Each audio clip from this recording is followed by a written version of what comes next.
अस्सलाम वालेकुम नाजरीन, शाहिद चौधरी ऑफिशियल के साथ मैं हूं आपका मेजबान अब्दुल्ला तनवीर। नाजरीन, बरे सगीर पाको हिंद में मीर बिलाज कत्ल केस को बहुत ज्यादा पजीराई दी गई और इस चीज के हवाले से अगर हम बात करें तो शाहिद चौधरी साहब जो कि सीनियर क्राइम एनालिस्ट भी हैं और इन्होंने सुलह के हवाले से इन्होंने सुलह का जो अलम है उसको भी बुलंद किया है। साथ साथ आपने अभी रिसेंट इनकी वीडियोस देखी होंगी जिसमें इन्होंने काफ़ी इस केस से जुड़े कैरेक्टर्स जो थे उनसे तफसीलन गुफ्तगू भी की है। लेकिन मैं चाह रहा था कि इस केस को अगर हम सुलह की तरफ जाते हैं तो कौन कौन सी ऐसी चीज़ें होंगी जिनका करना बहुत ज़्यादा ज़रूरी होगा। गो कि शाहिद चौधरी साहब ने अकेले ही ये अलम उठाया था, लेकिन अब इस केस में इनके साथ काफ़ी ऐसे कैरेक्टर्स हैं जिसमें मियाँ बिलाल साहब आ जाते हैं, उसके बाद लावा साहब आ जाते हैं, पाशा साहब आ जाते हैं जो कि एक सहाफ़ी भी हैं जिन्होंने कहा कि हम मिल के काम करेंगे और हमारी कोशिश होगी। बल्कि शाहिद चौधरी साहब तो कह रहे हैं कि मैं ये यकीन से कह सकता हूं कि मैं सुलह करवाऊंगा। लेकिन मैं चाह रहा था, अभी आप देख रहे होंगे दोनों घरानों के हवाले से कुछ बयानात आए हैं जो कि एक दूसरे से बिल्कुल ही मुख्तलिफ हैं, तो इनको शाहिद चौधरी साहब किस तरीके से हैंडल करेंगे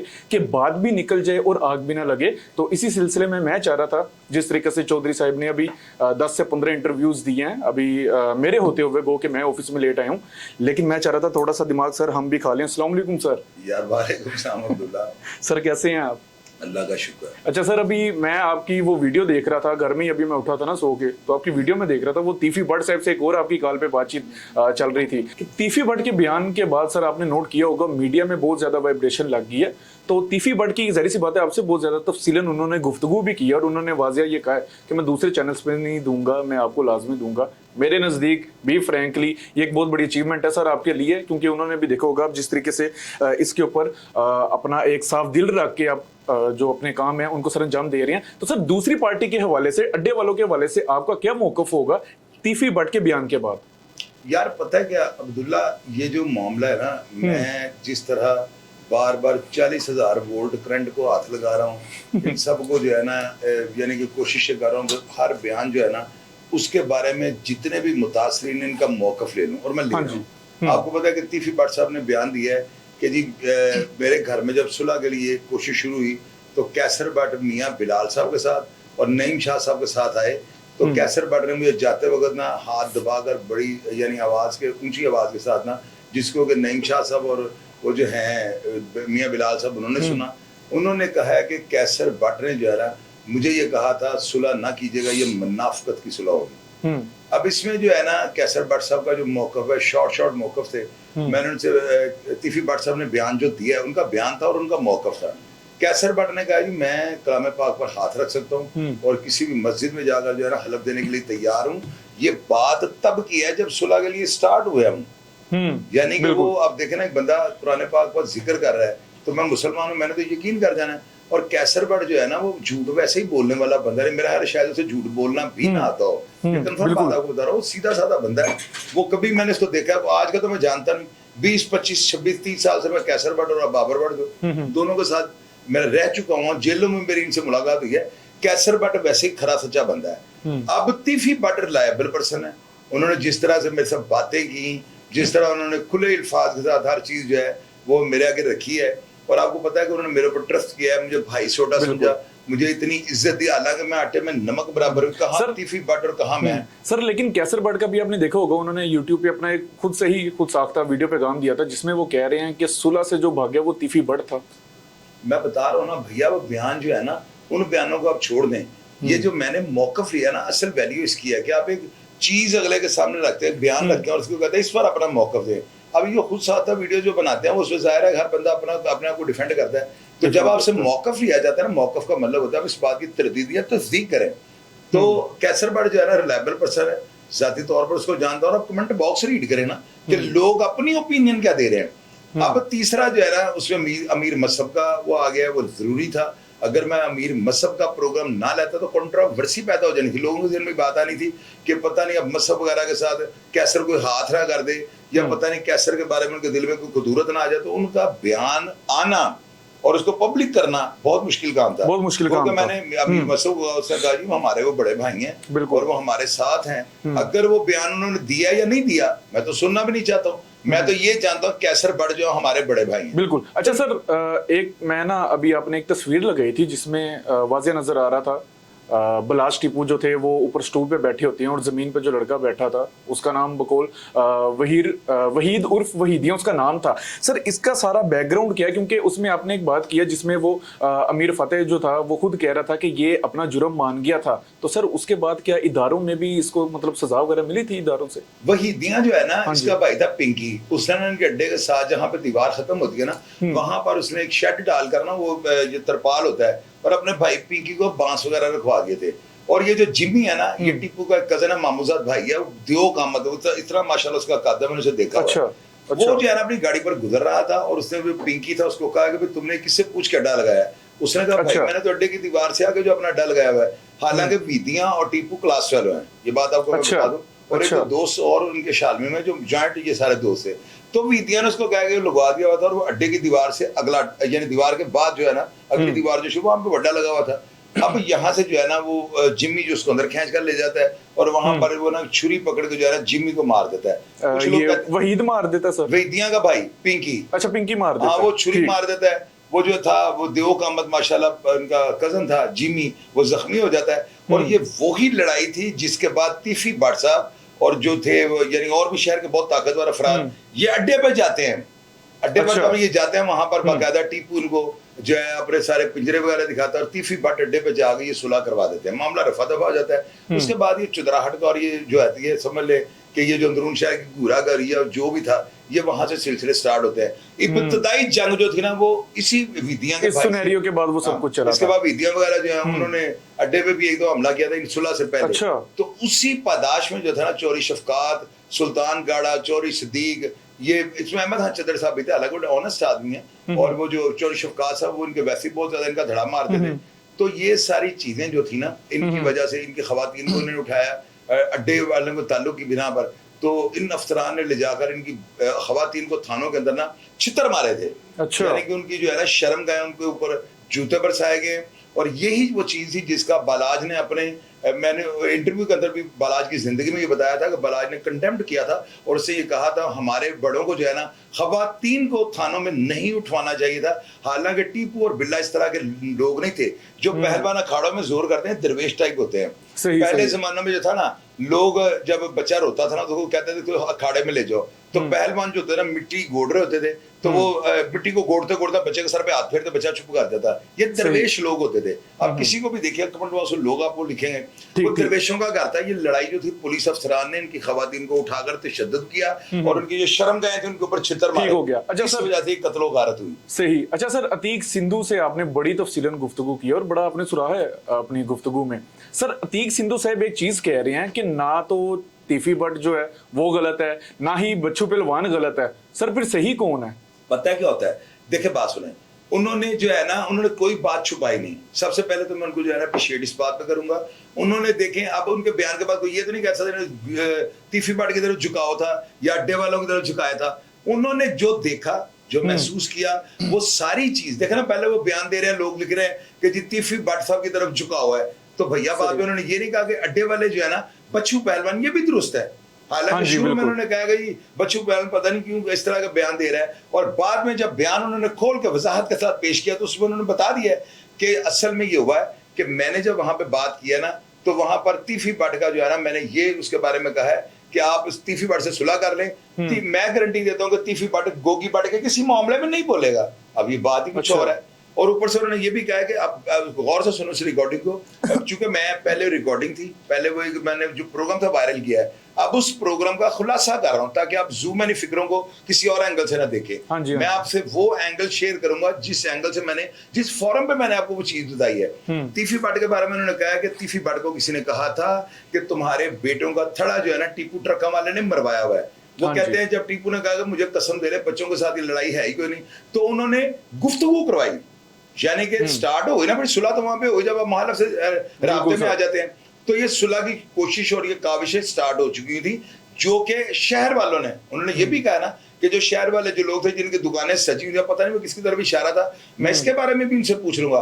और दूसरी बात आपको बता दूं, अतीक सिंधु साहब के कमेंट बॉक्स में कोई बंदा भी एक उनके खिलाफ ये नहीं लिख सकता कि वो डेड ऑनेस्ट नहीं थे। अच्छा सर, अतीक सिंधु साहब कह रहे थे कि मैंने, वही आपके वाली बात है, टीपू की और तीफी की भी आपस में बातचीत करवाई, सुलह की तरफ भी बात जा रही थी, तो उस दौर में ऐसा क्या हुआ था कि सुलह होते होते रहेगी, मतलब टीपू ट्रका वाले को भी मरवा दिया जाता है?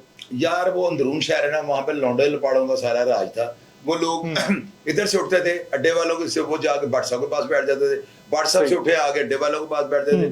चीरू पाड़ा की सियासत थी वहां पे, निकम्मे लोग ज्यादातर जो थे ना, आप दुश्मनी बहुत बड़ी थी, और दोनों खरबपति लोग थे, एक खरबपति लगा ले दूसरों को खरबपति लगा ले, तो फिर ये तुरें बन जाती थी। यानी ये लोग ना, इनके डेरों पे लोगों ने जाना, चरसे पीनी, वहां पे साइडों पे जोड़े पी रहे हैं, इधर साइड पे शराबें चल रही हैं। हालांकि टीपू इस कमाश का बंदा ही नहीं था, ना ही गोगी बट इस तरह के हैं।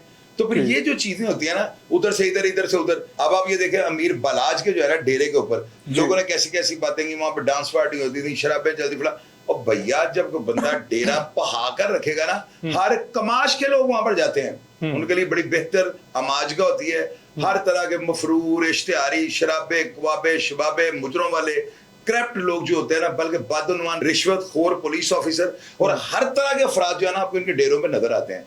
वजह डेरों की जो खूबसूरती होती है ना, वो इन्हीं अफराद की बदौलत। सर मतलब डेरे पे आने वालों ने कुछ ना कुछ ऐसा किया, उन लोगों ने आग लगाई है। अब्दुल्ला, लोगों की रोटियां बंद हो जानी थी, वो चाहे रोटियां बंद हो जाए, उन्होंने आगे इधर की उधर की दो बढ़ा के, ऊपर से माशाल्लाह टीपू भी पहलवान था, और उधर व्हाट्सएप जो थे ये भी माशाल्लाह खाबे खा के मोटे। देखे ना, जो कश्मीरी होता है ना, गुस्सा कर लें, कश्मीरी थोड़े मोटे दिमाग के होते हैं, गुज्जर भी इसी तरह दूध पी के माजा। तो ये लोग जो होते हैं इनको समझाना, कायल करना बड़ा मुश्किल होता है। खास करके ग्वाल मंडी के जो बट है ना, ये सारे थोड़े मोटे टाइप से इनके होते हैं। इनको जो है ना कन्विंस करना, इनको किसी बात पे जो है ना एग्री करना मेरे नजर में बहुत मुश्किल होता है। और अड्डे वाले तो वैसे पहले पहलवान थे, पहलवान जो होते हैं ना ये लाइलक होते हैं, इनको जिधर मर्जी लगा लो, मतलब बीच में कोई तीली लगा गया तो हो गया। अच्छा सर, लगा गए तीलियां, वही फायदा उठा गए। सर आपने मतलब इस थीम के हवाले से तमाम मेन कैरेक्टर से आपकी कॉल पे बात होती है, तीक सिंधु साहब से आपकी बात हुई, कैसर भट्ट से आपकी बात हुई, तीफी भट्ट से आपकी बात हुई, उसके बाद अमीर फतेह से आपकी बात होती है। सर अगर हम इनके बयानात को देखें, एक दूसरे से बिल्कुल ही मुख्तलिफ थे। मतलब अगर हम अड्डे वाले खानदान की बात कर ले और तीफी भट्ट की बात कर लें, दोनों के बयानात जो थे, जरा सी बातें मुख्तलिफ होंगे भी, बिल्कुल ही मुख्तलिफ थे। तो सर आप इन तमाम चीजों को कैसे मैनेज करेंगे कि मतलब बात भी आप जो चाह रहे हैं वो क्लियर हो जाए और आग भी ना लगे? यार पता है कि अब्दुल्ला, मैं जो है ना मेला फेडी रखकर ये सुलह नहीं करवा सकता, ना ही ऐसे होगी। मैं सिर्फ ये चाह रहा हूँ, पहले जो लोग, जो हमारे नादरीन हैं, जो हमारे जो है फॉलोअर हैं, हमारी जो ये यूट्यूब जो सोशल मीडिया पे जो फैमिली बनी है, कम अज कम मैं इनको ये बताऊं कि मैं इंशाल्लाह ताला डिजिटल मीडिया और इलेक्ट्रॉनिक मीडिया पर काम करने वाले जितने भी क्राइम रिपोर्टर हैं, ये सारे मेरे शागिर्द हैं। मैं ये नहीं कहता हूं कि फलां या फलां, मैं क्राइम के हवाले से जो है ना अल्हम्दुलिल्लाह स्वाए बाबरहान के और स्वाए अहमद फराज के, मैं क्राइम रिपोर्टर किसी को मानता ही नहीं हूं, क्योंकि अहमद फराज इंतहाई जबरदस्त जो है ना रिपोर्टर है, वो जियो में काम करते हैं, और जो बाबर खान साहब हैं ये आरवी में काम करते हैं। ये दो जो बंदे हैं ना, इनको एक साइड पे कर दें, बाकी सारा मीडिया छोड़ दे। मैं इनसे सुपर लीड ले गया हूँ, इनके पास इंफॉर्मेशन नहीं है, ये करें तीफी भट्ट साहब से राब्ता, ये अतीक सिंधु साहब का इंटरव्यू लेके मुझे दिखा दे, मैं मान जाऊंगा इनको। ऐसे नहीं सर, ये मतलब सराहने वाली। अच्छा बी फ्रैंकली मतलब नाजरीन, एक बात मैं मतलब मैं भी मतलब बाखुदा हल्फन कहता हूँ, ये नहीं कि मतलब ये मेरे उस्ताद हैं तो मैं तारीफ कर रहा हूँ। बिहाइंड द कैमरा भी जो इन्होंने मेहनतें की हैं, रात को 2:30 बजे 3 बजे कभी किसी को कॉल कर, कभी किसी को कॉल कर, और आप एक चीज आप नोट कीजिएगा, बल्कि मैं इनसे मतलब गुस्सा भी हुआ था ना, राज भी, तो उन्होंने यही कहा था कि जो मेरी उम्र जितनी गुजरनी थी गुजर गई है, जितनी बाकी रह गई ये वाकई ही बोनस है, और ये बात साफ है। और ये चीज ये जो इनके हवाले से जो थी कि मैं व्यूज के लिए नहीं कर रहा, तो इस चीज को सर वाकई मैं भी अप्रिशिएट करता हूं। मतलब जिस तरीके से आप आगे निकले हैं, और ऐसे ऐसा आप देखिएगा कि आपके साथ लोग भी जुड़ रहे हैं। और कल जो आपने प्रेस कॉन्फ्रेंस भी की है, काफी ऐसे यूट्यूब चैनल्स वाले थे जो खुद भी एक अच्छी शख्सियत के हामिल है, और उन्होंने भी आपका साथ देने की बात की है। तो मैं समझता हूँ कि इसका अलम पहले आपके हाथ में था, उसके बाद अब आप देखें आपकी फौज सर तैयार होने लग गई है। यार पता है क्या, अलम उलम वो छोड़ने कोई और ले ले, अलम कोई और करवा ले सुलह, लेकिन मेरा अल्लाह ताला जो है ना मुझे अपनी ईमान में रखें, अल्लाह ताला मुझे साबित कदम रखें। ये जो है ना ये सारी चुड़ैलों की जिन्नों की लड़ाई है सर, नो डाउट। आम रिपोर्टर, मैंने कई रिपोर्टरों से बात की, मैंने कहा आप क्यों नहीं करते, कहते हैं भाईजान नहीं ये करंट टाइम में हम करंट वाले बंदों को नहीं छेड़ते, वो बेचारे क्या करें।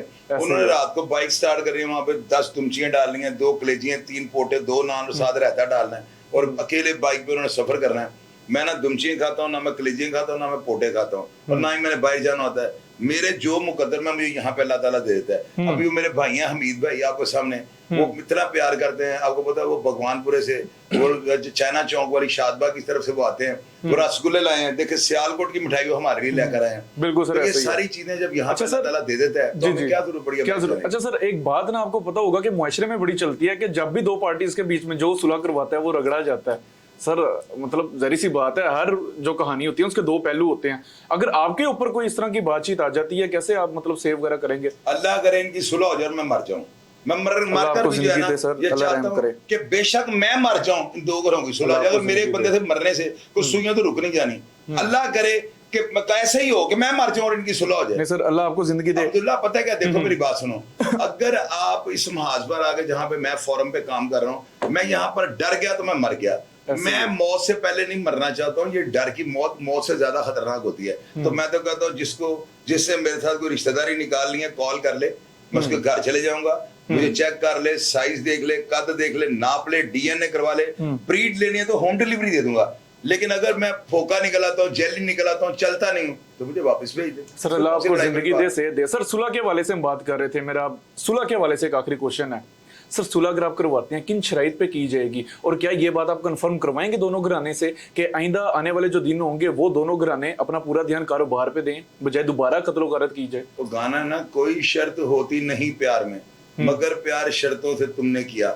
मैं आपको ये बताता हूँ, कभी भी वो सुलह कामयाब नहीं होती जो शराइत पर हो। मैंने तीफी भट्ट साहब को मजबूर कर देना है, उन्होंने मेरे साथ कमिटमेंट की है। ये मैं ऑनर आपको चैनल पे बता रहा हूँ, इस चैनल के ऊपर कोई फेक बात नहीं होती। ऐसी है मुझे तीफी भट्ट साहब ने ये बात की है, और वो बंदा इतना गल वाला है कि अपनी बात से मुकरेगा नहीं। उन्होंने कहा ये शूटर्स क्लियर हो जाए, प्रेस कॉन्फ्रेंस हो ले, अगर कैसर भट्ट का और अमीर फतेह का हाथ ना निकला तो मैं अगले ही दिन मैं उसको हमजा को कहूंगा, वो इनके बयान देगा और इनको रिलीज करवा देगा। अपनी मेरे ऊपर जो मुकदमा है वो मैं खुद हैंडल कर दूंगा। और अब आप मुझे ये बताएं, अगर तीफी भट्ट साहब मेरे साथ ये कमिटमेंट करके पूरी कर देते हैं, फतेह का बयान दे देते हैं, तो इंशाअल्लाह ताला मसहब के पांव पड़ना पड़ा, फतेह के पांव पड़ना पड़ा, क्योंकि मुझे यकीन है कि मुझे पांव को हाथ नहीं लगाने देंगे। तो अल्हम्दुलिल्लाह, बल्कि सुम्मा अल्हम्दुलिल्लाह, मेरा दिल गवाही देता है कि वो बच्चे सुलह कर लेंगे इंशाअल्लाह ताला। अच्छा सर, अभी अब ना यही एफआईआर के हवाले से अब हम आ जाते हैं। बच्चू पहलवान का आखिरी सवाल है सर, वो उस सुलह के हवाले से आखिरी था। सर देखें हमारा जो प्रोग्राम, मेरा जो मैं लस्सी के पी गया हूं, अभी भी आपका प्रोग्राम चल रहा है। सर जो मेरा सेगमेंट होता है आप नोट कीजिएगा, तभी आपने भी अपना शागिर्द बनाया, बाकियों से हटके होता है। और मैं चाहता हूँ फैक्ट्स पे ही बात की जाए। सर आप एक चीज नोट कीजिए, बच्चू पहलवान का ना एक बयान आता है जिसमें वो बताते हैं कि जो एफआईआर हुई थी उस टाइम, उससे पहले जो बयान लिया गया था जवेद भट्ट की बीवी से, उसमें उसने कहा था मैं किसी को नहीं जानती, और बाद में अमीर फतेह पे और कैसर भट्ट के ऊपर एफआईआर डाल दी जाती है। सर बच्चू पहलवान की भी जो जाहिर सी बात है, उनके भी जो जराये होंगे गलत तो नहीं होंगे, तो मुझे तो लग रहा है वो क्लियर हो जाएंगे अमीर फतेह। मैं आपको बताता हूँ, आपने अभी क्राइम की बीट आपने स्टार्ट किया है, मैं वो चीज आज बता देता हूँ। अगर आपको किसी भी जगह पर कोई बंदा ये कहे कि पाकिस्तान के अंदर 1947 से लेकर, मेरी बात नोट कर रही है आपने, आप इसको निशान लगा ले बात को ना, 1947 से लेकर आज तक 22 करोड़ 50 करोड़ एफआईआर दर्ज हुई होगी। आज तक दर्ज होने वाली कोई एफआईआर जो है ना सच्ची नहीं होती। अब सर वो क्यों होती नहीं सच्ची? मैंने कितना कहा, 5000 करोड़ अगर एफआईआर दर्ज हुई ना, सारी एफआईआर गलत होती है। पूछे कैसे? हाँ जी, कैसे? गवाह कहां से आ जाते हैं? ये टपकाते हैं। तो हर एफआईआर हर जायब को होती है। सुने, आप रेप कर लें, कत्ल कर लें, रॉबरी कर लें, आप पर्स छीन लें, आप किसी के साथ लड़ाई कर लें, उसकी एक जायब को है। इवन कि आप पैसे अगर लेते हैं ना, चेक का लेन देन करते हैं, उसकी भी एक जायब फला जगह पर बैठ के, यानी थाने के दूर जो करनी होती है। बिल्कुल सर। ऐसी सूरत हाल में ना गवाह कहां से आ जाता है, मुझे ये बताओ। अब एक फायरिंग हो रही है, बंदे मर गए हैं, उसमें जो असल गवाह होते हैं ना, वो डर जाते हैं, वो कहते हैं हमने नहीं तो लाग दूसरे डालने पड़ते हैं। जिस कानून में एफआईआर का अंदराज ही गलत होगा और उसकी इब्तदाई जो है ना फेक एफआईआर से होगी, उसमें इंसाफ कैसे मिलेगा? मुझे ये बता दें सर। मैंने कितना बड़ा चैलेंज कहा है, मैंने ये नहीं कहा एक साल में इतनी है, मैंने आपको 1947 से लेकर आज तक दर्ज होने वाली सारी एफआईआर गलत होती हैं। अब बंदे कैसे सजा हो जाते हैं, वो जो झूठे गवाह होते हैं, पुलिस वालों को पता होता है, उनके सामने गवाह बन रहे हैं, इन्हू पालो। इसी तरह ये एफआईआर दर्ज हुई है। ये एफआईआर कम से कम 16 घंटे के डिले के बाद दर्ज होती है। अब 16 घंटे तक इन्होंने रोजनामचा रोक लिया था, वो सारी रिपोर्ट कच्ची रिपोर्ट पेंसिल के साथ रिपोर्ट लिखी जा रही होती है। क्यों ही मैनेज होता है ना वाकया, गवाह दो आ गए हैं, उनको डाल लिया, असल में ये होता है कि होना ये चाहिए, मुद्दई की जो है ना लोकेशन ली जाए और उससे पूछा जाए कि भाई तुम जायबकुआ पर उर्दू बाजार जहाँ पे कत्ल हुआ मौजूद थे, गवाहों की सीडीआर निकाली जाए, उनकी लोकेशंस ली जाए। जब वो लोकेशन आ जाके आया वाकई ही ये मौजूद थे, फिर उनको गवाह और मुद्दई बनाया जाए, फिर एफआईआर में मुझे को दर्ज करवा के दिखाए। फिर एफआईआर ही दर्ज नहीं होगी, एक ही मजमून होता है, उसमें सिर्फ मुल्जम निकाले दूसरे डाले और वो जो स्टीरियो स्टेटमेंट होती है उसके अंदर एफआईआर दर्ज करा कर चलो। सर ये निजाम भी नहीं सही हो सकता मतलब, और ये हो ही नहीं। हमारे यहाँ पे जहालत है, हमारी यहाँ पे पुलिसिंग जो है ना उसको जो है ना एजुकेट करने की जरूरत है। हर एफआईआर का मजमून एक ही होना चाहिए, एक ही एफआईआर होती है। नवीद आया, उसने जफा डाला, लब्बे नगर फाड़ लो, जिंदा ना जाने पड़े। फरत ने पकड़ के जो फायरिंग कर दी, पीछे से जीरा आ गया, उसने ब्रस्ट मार दिया। बस वही एफआईआर है, वही मजमून, वही दो गवाह। हर वाकया में दो गवाह कहां से आ जाते हैं, मुझे कोई अफसर जवाब दे दे।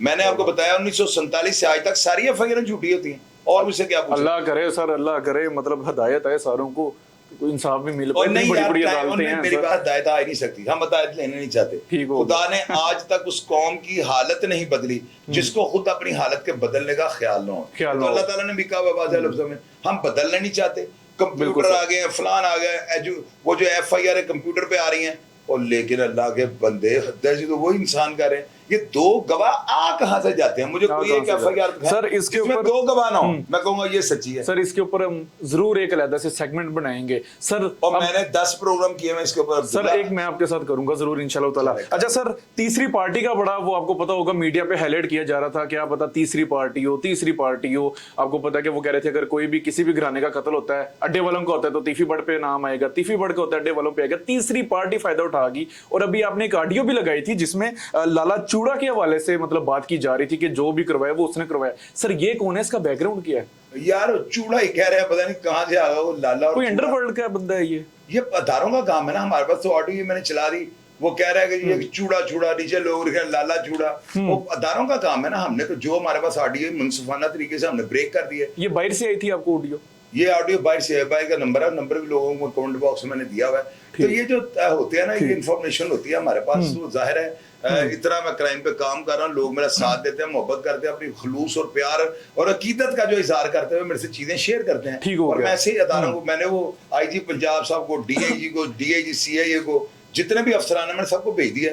और कईयों ने बड़ा पसंद किया कि यार आप हमसे इन्फॉर्मेशन जो है ना शेयर कर दो। और ये पब्लिक इन्फॉर्मेशन होती है, और ये जो होती है ना, ये समझ लेके डायरेक्ट आने वाली इन्फॉर्मेशन होती भी करेक्ट है। ठीक हो गया। अच्छा सर, सुलह के हवाले से मेन कैरेक्टर जिनको कहा जा रहा था मियां बिलाल साहब, मैंने उनका बड़ा तफसीलन उनका इंटरव्यू सुना है, बड़ी बातें उन्होंने जिम्मेदाराना तौर से की हैं समा के न्यूज पे। लेकिन सर एक जगह पे वो आके कह रहे थे कि जो भी मजीद पूछना होगा वो शाहिद चौधरी साहब से पूछिएगा। वो बातें ऐसी क्या थी कि अगर वो खुद बता देते तो क्या मतलब सर कोई बंदा झूठा पढ़ रहा था इस केस में? नहीं, वो मेरे भाई हैं, उन्होंने अच्छा किया है कि उनको ये पता था कि अगर वो मीडिया के हथे चढ़ेंगे तो मीडिया कुरेदेगा बात को। उन्होंने चूंकि उनको माइक का या कैमरे का इतना नहीं है पता, तो मेरे ऊपर तो पूरे पाकिस्तान का नहीं, इंडिया का, हॉलैंड का, ऑस्ट्रेलिया का, शारजा का, America, Canada, Mauritius, Nepal, Burma, जो कंट्री है सबके क्राइम रिपोर्टर छोड़ दें, मैं सबको भी जवाब दे लूंगा। और उसके बाद पूछूंगा पीछे कोई रह तो नहीं गया। अल्लाह ताला ने इतना मुझे ना गॉड गिफ्टेड अल्फाज का जखीरा और इतना नॉलेज दिया हुआ है कि मेरी अल्फाज पर बड़ी गिरफ्त है। उसका जवाब ये है कि मियां साहब ने बहुत अच्छा किया है। अगर वो जवाब दे देते तो मीडिया इनका जो है ना समझ पोस्टमार्टम कर देता। मेरे वो भाइयों ने मेरे ऊपर छोड़ा हुआ ना, मैं आप पूरी दुनिया में जहां पर देखा जाता हूं, मैं कभी भी वो बात नहीं बताऊंगा। अगर मैंने बता दिया तो ये शहर लाहौर जो है ना राख का ढेर बन जाएगा। अच्छा, और मैं इसलिए वो बात बड़ी खतरनाक है तो वो झूठी, यानी मुझे बताई अच्छा। बिलाल साहब ने, और वो कहते हैं कि मुझे फलां बंदे ने बताया। इसके ऊपर डिस्कस नहीं करूंगा। इसकी वजह क्या है कि मुझे डर है कि छोटी सी चिंगारी होती है, इतनी सी माचिस का कोके पे मसाला लगा होता है, जब आप उसको जलाते हो पूरा जंगल जला देने की सलाहियत नहीं सर, बहुत अच्छा आप काम कर रहे हैं, ये होना भी चाहिए। बिल्कुल अमन की आशा कलम लिया हुआ है, बेहतरीन। जो बातें अच्छी होंगी वो शेयर करूंगा, जिन बातों को गैर मुनासिब समझता हूं और वो लड़ाई, इंतशार या अनारकी का सबब है, मैं वो बात नहीं करूंगा। सर ये हमारा कोई माई का लाल पूरे पाकिस्तान में कोई ऐसा जो है ना, कोई मैं अब क्या कहूं, कोई भी मुझसे नहीं पूछ सकता। अल्लाह के क्या बात है सर, ये होना भी चाहिए। जरी सी बात है, तमाम पार्टीज ने आपके ऊपर बहुत ज्यादा ट्रस्ट किया है। सर आखिरी क्वेश्चन है आपसे, जितने लोगों के आपने, सर मेरा आखिरी क्वेश्चन, यकीन करें आखिरी देख लेना। बिल्कुल सर। सर जितने लोगों के आपने बयानात लिए हैं, आपने खुद से क्या निचोड़ निकाला है? यार मैंने ये निचोड़ निकाला है कि मैं अमन की आशा कलम लेके जो है ना समझ लें, ये 10 किलोमीटर का सफर है टोटल मेरी नगर में। और मैंने अच्छा। 1.5 से 2 किलोमीटर तय कर लिया हुआ है। बाकियों में आपके साथ लोग जुड़ेंगे? यार बड़ा ये काफिला कारवा बन गया। पहले मैं अकेला था, खुरम पाशा आ गए, फुरकान शाह आ गए समनाबाद वाले, लावा पहलवान आ गए राजगढ़ वाले, साजिद चौधरी समनाबाद वाले, अहमद डार साहब वो जो है मेरे बड़े भाई, ये सब जो है ना इस कारवा, और बड़े मजबूत लोग हैं सर। वो भी हाथ जोड़ सकेंगे इन घरानों और के यार वो आगे? कह रहे हैं हम अपनी फैमिलियों को, सबने कहा, मुझे लावे भाई ने, अच्छा। अहमद डार साहब ने, साजिद भाई ने, मुझे फुरकान शाह साहब ने कहा जी हम अपनी फैमिलीज में अपनी मिसिस को, अपनी जो हमारी फैमिली की खवातीन है, हम इनको बलाज की वालदा का क्या बात है। बिल्कुल नाजरीन, ये सुलह मेरे जो अफराद जो दोस्त है ना, वो समझ ले मेरी फैमिली उनकी फैमिली एक है, खवातीन के पास जाने के लिए उनकी फैमिली भी तैयार है। मतलब सर बिल्कुल बिल्कुल, क्या बात है नाजरीन। मतलब सुलह तभी हो सकती है जब आपको अपनी अना मारनी पड़ती है, आपको अपनी मैं मारनी पड़ती है। और इन्होंने बल्कि खुद एक बहुत बड़े यकीन करें नाजरीन, खुद बहुत बड़ी पर्सनैलिटी हैं आज के दौर में। तो यकीन करें इनसे जितने इंटरव्यूज हो रहे हैं सेलिब्रिटी से कम नहीं है साथ, लेकिन इनके साथ जुड़े जो लोग हैं उनकी भी कहीं ना कहीं अपनी एक पहचान है, एक पहुंच है उनकी भी। लेकिन मुझे ये चीज़ की खुशी हुई है कि वो सब भी इनके साथ जो चलेंगे आगे, अपनी ना को ख़त्म करके चलेंगे। क्योंकि अगर सुलह करवानी पड़ती है, आपको हाथ भी जोड़ने पड़ते हैं, कानों को हाथ लगाना पड़ता है। ये वही शख्स कर सकता है जो वाकई हकीकी मायने में सुलह करवाना चाहते हैं और अपनी अना को मारना चाहता है। बाकी नाजरीन, ये जो केस था इसके हवाले से ये वो क्वेश्चंस थे जो कि मैं चाह रहा था कि सर की जो बयानात है इसका पोस्टमार्टम किया जाए, और सर के शायद शागिर्द ने थोड़ा बहुत बेहतर भी किया होगा। प्रोग्राम का फीडबैक जरूर दीजिएगा। इसी के साथ अपने मेजबान अब्दुल्ला तनवीर को इजाजत, अल्लाह निगहबान।